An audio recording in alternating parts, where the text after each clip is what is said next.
বনফুল সেমাই 200 গ্রাম নিয়েছি। আমরা 3 জন খেয়েছি, এই জন্য 200 গ্রাম নিয়েছি। তারপরে আধা কেজি পরিমাণ চিনি নিয়েছি, আধা কেজি একটু বেশি আছে।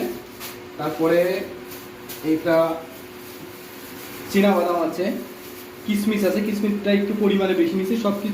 সবকিছুই পরিমাণ একটু বেশি করে নিয়েছি। আপনারা চাইলে অর্ধেক পরিমাণ নিতে পারেন, আমরা এগুলো একটু বেশি পছন্দ করি, এই কারণে পরিমাণে বেশি নিয়েছি। এখানে কাঠবাদাম নিয়েছি, আপনারা চাইলে কাঠবাদাম দিতেও পারেন, না পারেন, এটা দিলে একটু টেস্টি বেশি হয় বা মজা লাগে, এই কারণে আমরা এটা নিয়েছি। এবং এদিকে আমরা কয়েকটা তেজপাতা, এলাচ, দারুচিনি রেডি করে রাখছি। দুধটা যদি একটু বলক দিয়ে ওঠে আমরা এগুলো দিয়ে করে সময়গুলো দিয়ে দাও। আগার না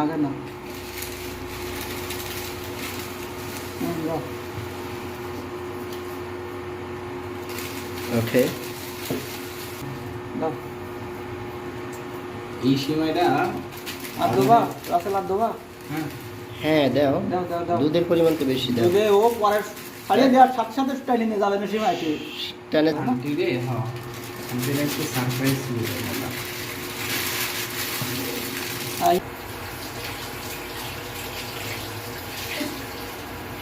ভাই নামাই ফেলেন। কই না আসো কি উঠবো? পাতল দুটো তাই কোন ওই ওর নিচে তো ফাইন চুলা টপ